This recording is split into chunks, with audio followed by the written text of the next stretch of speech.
할렐루야. 오늘도 말씀이 우리에게 들려지게 해주셔서 우리로 성장하는 그리스도인, 또 성숙한 그리스도인들 되게 해주시기를 기원드립니다. 요즘에 주변에서 딩크족을 보는 것이 어렵지가 않습니다. 딩크족이란 결혼을 하고 또 맞벌이를 하면서 그냥 보통의 가정들처럼 정상적인 결혼 생활을 하지만 의도적으로 아이를 갖지 않는, 그래서 둘이 벌어 수입이 많은데 자녀가 없는 새로운 가족 형태를 딩크, 이런 젊은 부부를 딩크족이라고 합니다. 심심찮게 기사로 자녀 한 명에게 들어가는 돈이 얼마다, 대학까지 교육비가 얼마고 또 뭐가 얼마고 하는 기사가 나옵니다. 뭐 어디 돈만 들어가겠습니까? 한 자녀를 양육하면서 마음은, 속은 또 얼마나 끓입니까? 뭐 걱정하는 것이 한두 가지가 아닙니다. 예전에 어른들이 다 집 밥그릇 가지고 태어난다, 다 자기 밥그릇을 가지고 태어나니까 뭐 어째도 뭐 살아갈 거니까 자식 걱정 안 해도 될까요? 그냥 뭐 지 알아서 살게 내버려 둘까요? 그렇지가 않습니다. 제 몫의 삶을 잘 살아갈 수 있도록 가르쳐야 하고 양육을 해야 합니다. 낳았다고, 태어났다고 해서 사람이, 그 인생이 완성이 되는 것이 아닙니다. 성장을 해야 합니다. 인격이 자라고, 성품도 자라고, 지식도, 실력도 자라고, 자라가야 합니다. 영적으로도 마찬가지입니다. 예수님을 믿고 구원을 받습니다. 죄와 허물로 죽었던 영혼이 살아납니다. 영적으로 다시 태어나는 것입니다. 거듭나는, 중생하는 것입니다. 예수님을 믿고 구원받은 사람, 영적으로 다시 태어난 우리는 육신이 성장하는 것처럼 영적으로도 성장해야 합니다. 성장하고 성숙해 가야 하는 것입니다. 여러분은 어떠십니까? 구원받고 성장하고 있습니까? 얼마나 성장한 것 같습니까? 바르게 잘 성장하고 있는 것 같습니까? 히브리서 5장 12절은 이같이 말씀합니다. 때가 오래되었으므로 너희가 마땅히 선생이 되었을 터인데 너희가 다시 하나님의 말씀의 초보에 대하여 누구에게서 가르침을 받아야 할 처지니 단단한 음식은 못 먹고 젖이나 먹어야 할 자가 되었도다. 히브리서 기자가 아주 강하게 책망을 하고 있습니다. 믿은 지가 오래되어서 선생이 되어도 벌써 되었을 건데, 그런데 너희가 아직 초보구나, 너희가 아직 젖병 빨고 있구나 하는 책망의 말씀입니다. 아르헨티나의 후안 카를로스 목사님의 제자입니까? 라는 베스트셀러가 된 그의 저서에서 자기 교회에 대한 이야기들을 썼는데요. 이제 교회가 하나님 은혜로 부흥하기를 시작합니다. 100명, 200명, 500명, 1000명, 3000명, 10,000명 이렇게 막 그냥 사람들이 모여듭니다. 목회가 기쁘고 신나고 재미가 있습니다. 그러던 어느 날 하나님께서 기도 가운데 자기 교회의 모습을 보게 해주시는데, 자기 교회 그 수천 명, 수만 명의 교인들이 다, 대부분이 다 젖병을 물고 있더라는 겁니다. 그래서 목사가, 장로가, 사역자들이 젖병 들고 여기서 엥하면 여기 가서 젖 물리고 저기서 엥하면 저기서 젖 물리고 그렇게 목회를 하고 있더라는 거예요. 교인들이 대부분이 젖을 먹는 아기들이더라는 것입니다. 그래서 이게 잘못되었구나, 이것은 부흥이 아니구나, 내가 하고 있는 것은 젖병 목회를 하고 있는 것이구나 하고 깨달았다고 했습니다. 아르헨티나의 후안 목사님 교회만 그런 걸까요? 사실 교회 안에 이런 사람들이 너무 많습니다. 교회를 오래 다녔지만 성장할 생각을 하지를 않습니다. 더욱이 문제는 그들 대부분이 자기 자신이 미성숙한 아이 상태라는 것을 모르고 있다는 것입니다. 분명히 미성숙한데, 아이인데 자신이 컸다고 성숙하다고 생각하고 있는 것입니다. 나는 교회를 오래 다녔고, 나는 이러저런 직분을 가졌고, 그러면서 정작 자신의 성장에 대해서는, 성숙에 대해서는 잘 모르고 있는 것입니다. 성경에 대한 지식을 성숙으로 착각을 합니다. 직분과 봉사를 성숙의 증거로 생각을 합니다. 야, 내가 이렇게 성경을 많이 알고 있으니까 성숙한 거지. 내가 이렇게 봉사를 하고 있는데 이게 성숙한 것 아니야? 그렇게 생각을 하는 것입니다. 물론 봉사는 귀한 것입니다. 그러나 봉사가 곧 성숙을 의미하는 것은 아닙니다. 만일 그렇다면 왜 주님께서 그토록 혹독하게 바리새인들을 책망하셨겠습니까? 바리새인들은 한마디로 성경 박사였습니다.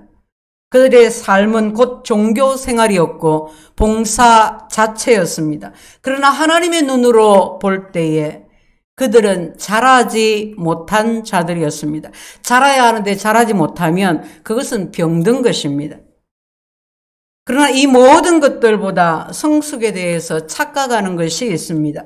그것은 바로 자기 자신이 이룬 업적입니다. 성공입니다. 목회자가 교회를 확장하고 교인이 많아지면 그것을 목회 성공이라고 여깁니다. 자타가 그렇게 생각합니다. 그것을 성숙한 증거로 생각합니다.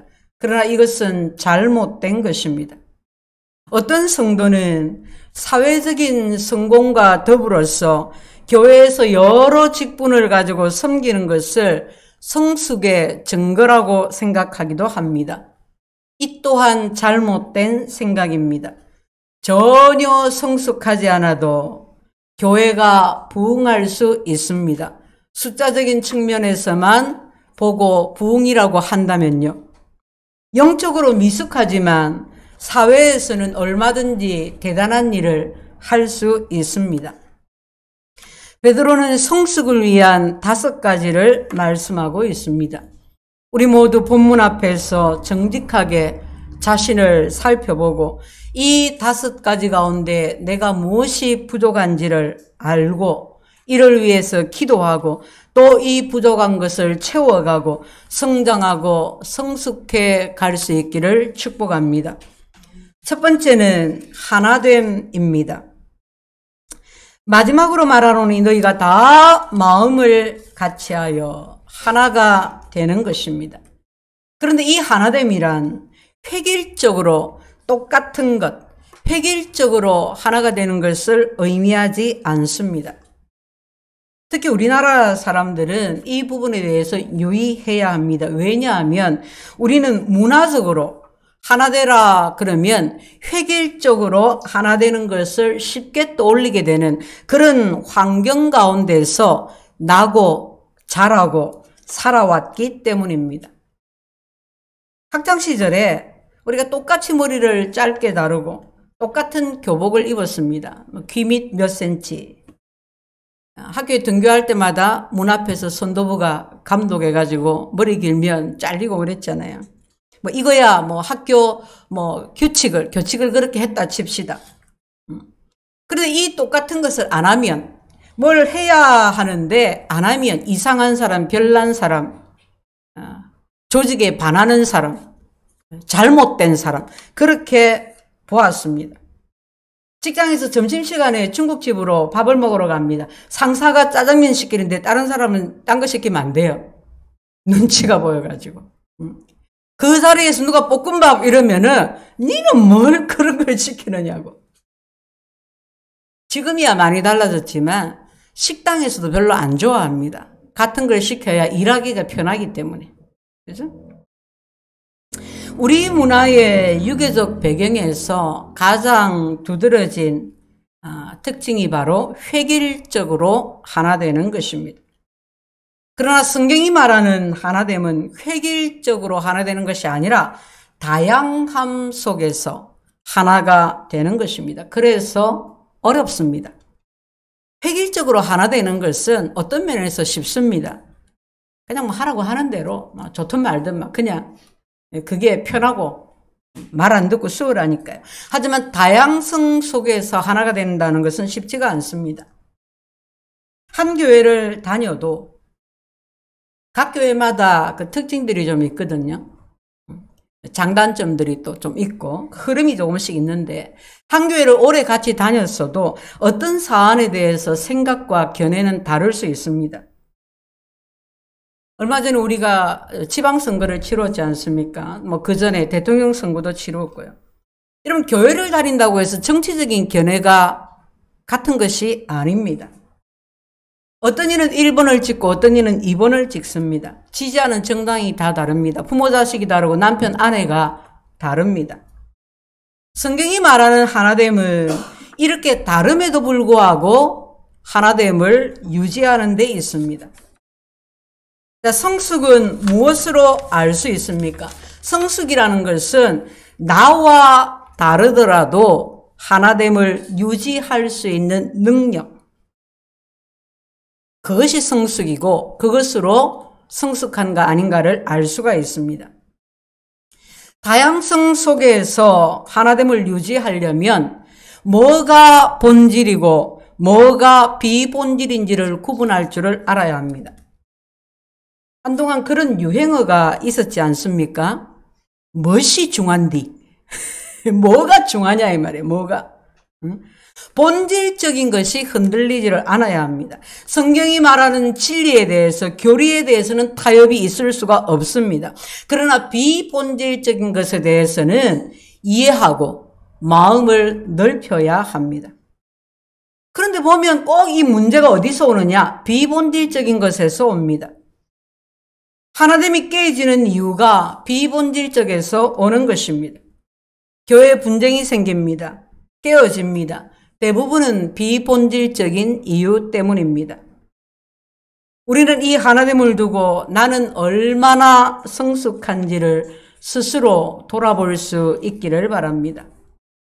교회 안에 우리가 같이 예배를 이렇게 드리고 있지만 학력이 다르고 경험이 다르고 생각이 다르고 성격이 다르고 신앙하게 된 동기도 다르고 신앙적 체험도 다르고 신앙하는 스타일도 다릅니다. 어떤 사람은 조용히 기도해야 은혜가 되고 어떤 사람은 부르짖어 기도해야 은혜가 됩니다. 영적인, 영성적인 스타일이 다르다는 거예요. 그 영적 성숙이 뭐냐? 이 다양성 속에서 하나됨을 유지하는 것입니다. 요한복음 17장 11절에서 요한복음 17장은 주님이 이 땅에서 하신 마지막 기도입니다. 그 기도 가운데에 거룩하신 아버지여 내게 주신 아버지의 이름으로 그들을 보전하사 우리와 같이 그들도 하나가 되게 하옵소서. 제자들의 교회의 하나가 됨을 위해서 주님이 기도하셨습니다. 편견 때문에 옹졸함 때문에 공동체의 하나됨을 깨뜨린 적은 없습니까? 우리는 하나됨을 깨뜨리는 것을 회개하고 그것에서 돌이켜야 합니다. 비본질적인 것에 대해서 마음을 넓혀야 합니다. 세대 차이 분명히 있습니다. 상동이도 세대 차이 있다고 하는데, 그죠? 분명히 있습니다. 정치적인 견해 차이 있습니다. 열심히 주의 일을 하면서 사역에 대한 관점의 차이 분명히 있습니다. 그러나 우리는 교회입니다. 우리는 이 모든 차이를 주님의 은혜 안에서 극복할 수 있는 줄로 믿습니다. 주님의 기도가 우리에게 응답되어질 줄을 믿습니다. 그리 되기를 축복합니다. 두 번째는 참된 우정입니다. 마음을 같이하여 동정하며 형제를 사랑하며 불쌍히 여기며 동정하고 사랑하고 불쌍히 여기고 각각 다른 말 같지만 사실은 하나입니다. 그 중심은 형제를 사랑하며 하는 말씀에 있습니다. 이 단어가 세 가지를 하나로 묶고 있습니다. 앞뒤에 동정하고 불쌍히 여긴다는 것은 형제 사랑의 의미에 대해서 설명해 주는 것입니다. 여러분, 내가 어려운 일을 당했습니다. 그럴 때 정말 진심으로, 진정으로 함께 기도하고 또 도와줄 수 있는 친구가 있습니까? 몇 명이나 있습니까? 수십 년 동안 신앙생활을 했지만은 참된 믿음의 친구가 한 명도 없다. 그렇다면 영적으로 성숙했다고 보기는 어렵습니다. 진정한 친구는 그냥 저절로 생기지 않습니다. 만들어져 가는 것입니다. 본문에서 동정하며라고 그랬습니다. 이 공감하는 것을 말해요. 공감하는 것. 감정을 함께하는 것을 말해요. 로마서 12장 15절에서 하나님께서 바울 사도를 통해서 우리에게 말씀해 주셨는데 즐거워하는 자들로 함께 즐거워하고 우는 자들과 함께 울라 그랬습니다. 즐거워하는 자들과 함께 즐거워하고 우는 자들과 함께 울어라. 이 말씀이 대단히 쉬운 것처럼 보이지만 사실은 쉽지가 않습니다. 어떤 집사님이 믿음 생활도 오래 했고 봉사도 많이 하고 그래서 자기보다 좀 힘든 형편 가운데 있는 사람들, 믿은 지 얼마 되지 않은 사람들은 잘 위로를 해줘요. 그런데 교회 안에서 같은 집사들, 비슷한 연배, 이런 분들 가운데서 누가 참 잘 되었다. 또는 목사님이 그에 대해서 그 사람 참 믿음이 좋다. 누가 참 잘하고 있다. 이런 걸 못 받아들이는 거예요. 함께 즐거워하고 함께 기뻐하는 것을 못하는 거예요. 그럼 이렇게 함께 즐거워하고 함께 기뻐하려면 질투심, 시기심을 버려야 합니다. 그래서 어려운 자들과 함께 우는 것보다도 즐거워하는 자들과 함께 즐거워하는 것이 훨씬 더 어려울 수가 있습니다.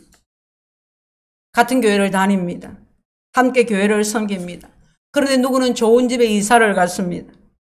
누구는 애가 대학에 좋은 성적으로 합격을 하고 대학에 들어갔습니다. 근데 우리 집 경제는 계속 안 풀려요. 우리 아이는 오래도록 취업도 잘 안 돼요. 그런데 잘 나가는 잘된 그 집사님의 일을 내 일처럼 기뻐할 수 있느냐? 어려울 수도 있습니다.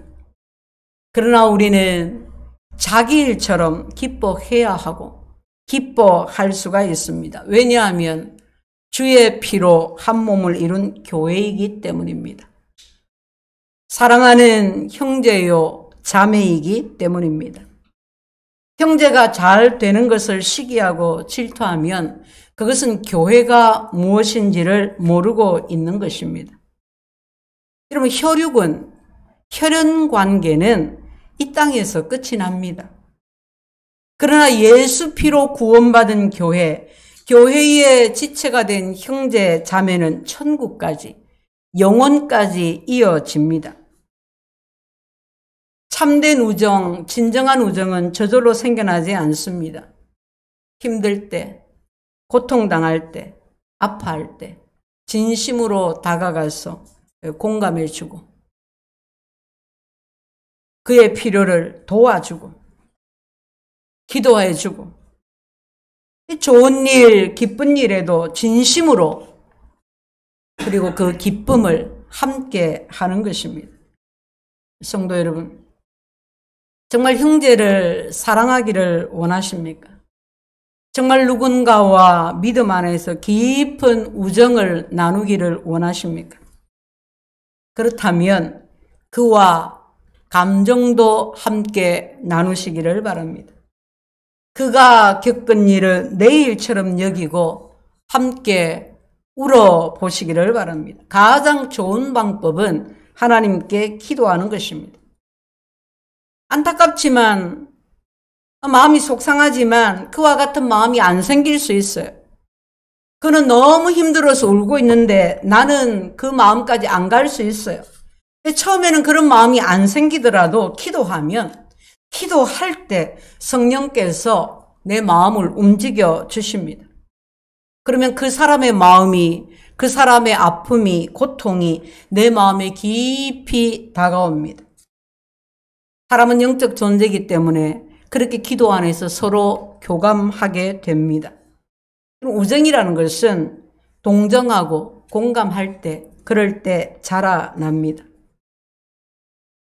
형제를 사랑하고 불쌍히 여기며, 이 불쌍히 여긴다는 것은 측은히 여긴다는 것입니다.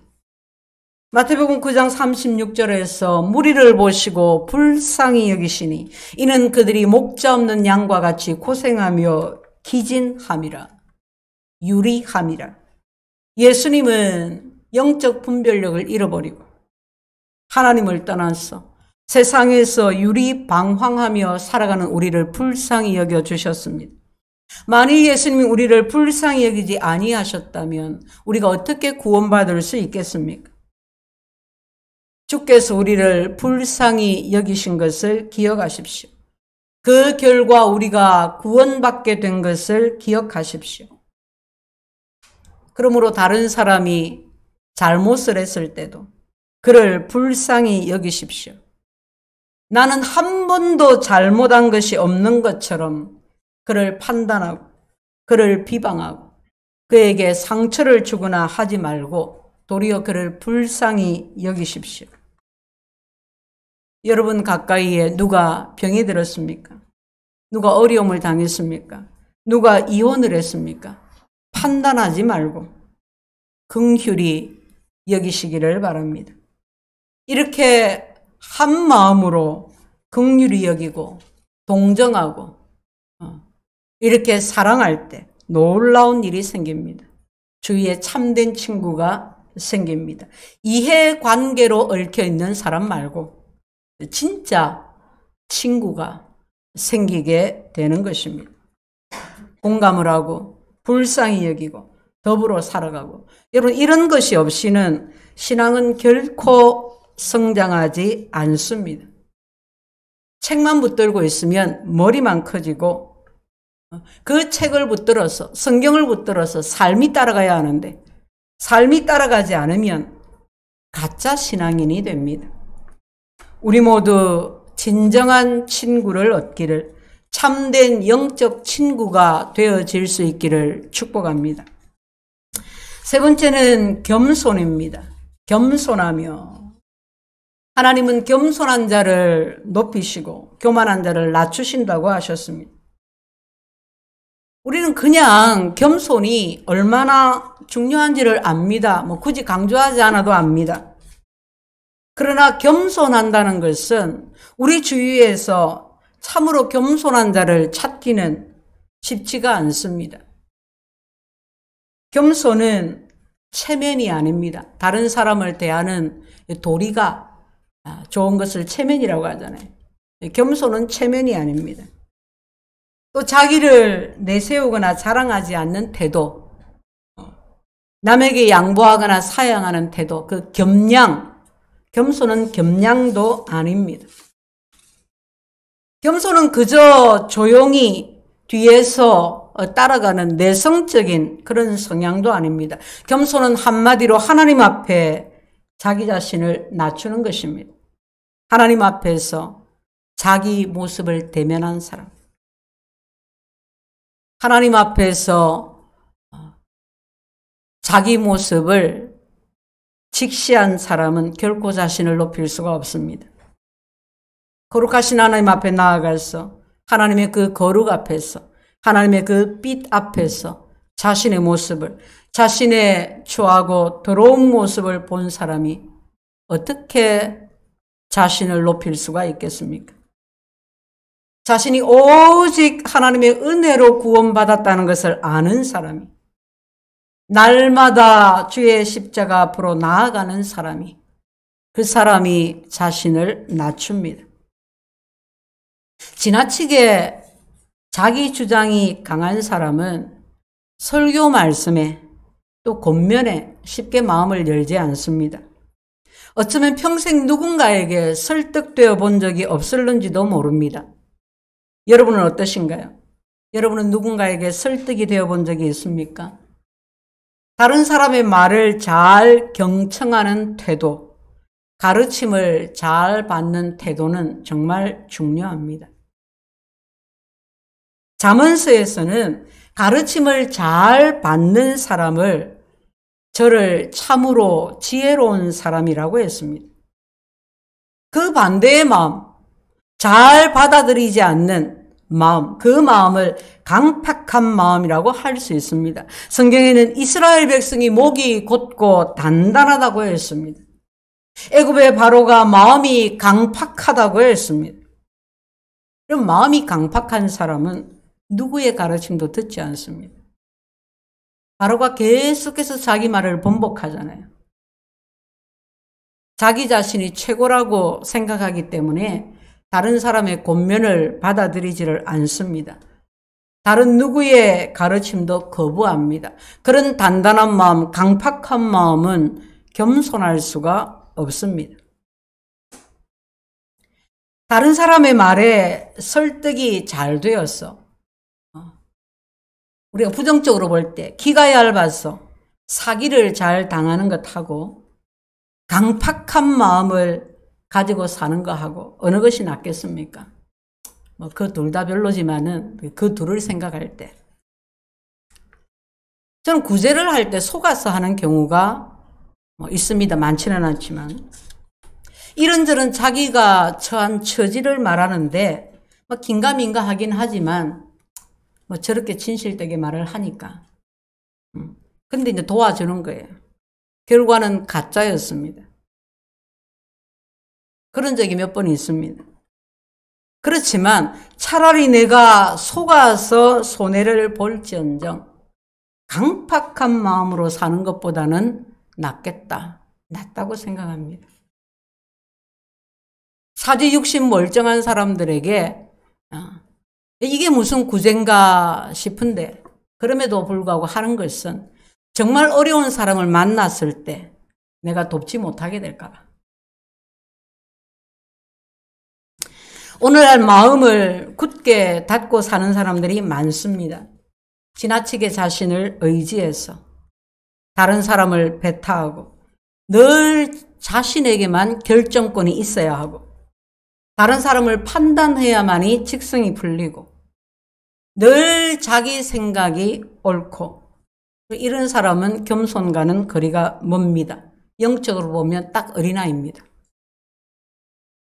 자기가 원하는 대로 자기 생각대로 주장하는 거잖아요. 성도 여러분, 우리 모두 하나님 앞에서 자기를 낮추는 겸손한 자 되시기를 축복합니다. 네 번째는 선행입니다. 9절에 악을 악으로 욕을 욕으로 갚지 말고 도리어 복을 빌어라. 10절에 생명을 사랑하고 좋은 날 보기를 원하면 악에서 떠나 선을 행하고 화평을 구하며 그것을 따르라. 선행하라. 그럼 어떤 삶인지 좀 그려지십니까? 세상은 보복의 원리에 따라서 움직입니다. 정치판을 한번 보십시오. 맨날 보여주는 것이 우리가 TV를 통해서 맨날 보고 듣는 것이 보복하는 겁니다. 권력이 바뀌고 정권이 바뀌면 제일 먼저 하는 일이 보복하는 겁니다. 받은 만큼 대갚아주는 겁니다. 정치만 그렇겠습니까? 대갚아주는 것은, 대갚고자 하는 것은 인간의 본능입니다. 교회에서도 그렇습니다. 자신이 받은 상처를 꽁꽁 숨겨놓았다가 어떤 기회가 되면 상대방을 공격합니다. 하나님 나라의 일은 안중에 두지 않습니다. 교회가 힘들어진다는 것은 생각지 않습니다. 베드로 사도는 인간의 이런 왜곡적인 본성을 잘 알기 때문에 이렇게 권면하고 있는 것입니다. 누가 나에게 잘못했습니까? 내 명예를 훼손했습니까? 내 뜻을 정면으로 반대하고 내 말을 끊고 꺾고 그렇게 했습니까? 나를 험담하고 비난했습니까?